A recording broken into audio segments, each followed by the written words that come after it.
شیخ بتا رہے تھے کہ 3 بوائز کا گاڑی میں ایکسیڈنٹ ہوا اور تینوں کی ڈیتھ ہو گئی. انہوں نے کہا شیخ ہمارے دوستوں کی ڈیتھ ہو گئی تو جنازہ ہے, کفن دفن کا بندوبست کرنا. تو شیخ نے کہا کتنے لوگ ہیں؟ انہوں نے کہا 3 ہیں. انہوں نے کہا میں اکیلے نہیں آؤں گا, آئی ول برنگ سم پیپل ود می غسل دینے کے لیے.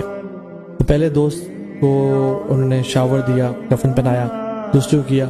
تیسرے کو جب لے کے آئے نا, اس کی جو باڈی سے نا بہت زیادہ بدبو آ رہی تھی, اور کہتے ہیں اس کا جو اسکن کلر تھا نا وہ بالکل وائٹ تھا.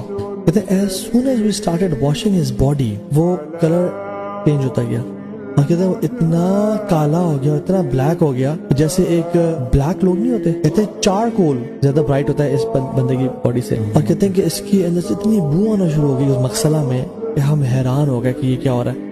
ہم باہر گئے, ہم نے کہا ماسک کیا, انہوں نے ہمیں ماسک دیا. ہم واپس آئے, ہم نے کافور, ہم نے بخور جلائے, ہم جلدی کر رہے تھے اور ہم سے برداشت نہیں ہو رہا تھا, ہمیں سانس نہیں آ رہا تھا. ہم دوبارہ باہر گئے, ہم نے کہا اور ماسک کیا, ہم نے ڈبل ماسک لیے. ہم نے اسے کفن وغیرہ کر کے ہم نے ان کے فوراً سے حوالے کیا اور ہمیں پھر سانس آئی. تو شیخ نے اس بوائے سے پوچھا, جو فرینڈ تھا جس نے کال کی تھی, ہمارے فرینڈ کی ڈیتھ ہو گئی ہے, انہوں نے کہا یہ تیسرا دوست تھا آپ کا, یہ نماز پڑھتا تھا؟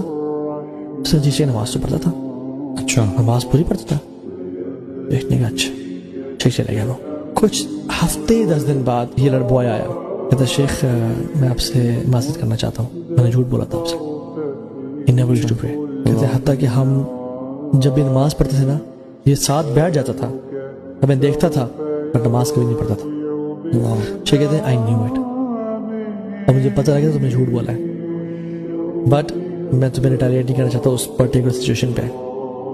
شیخ کہتے ہیں میں نے آج تک کسی بندے کو نہیں دیکھا جس سے جو نمازی ہو اس کی یہ حالت ہو.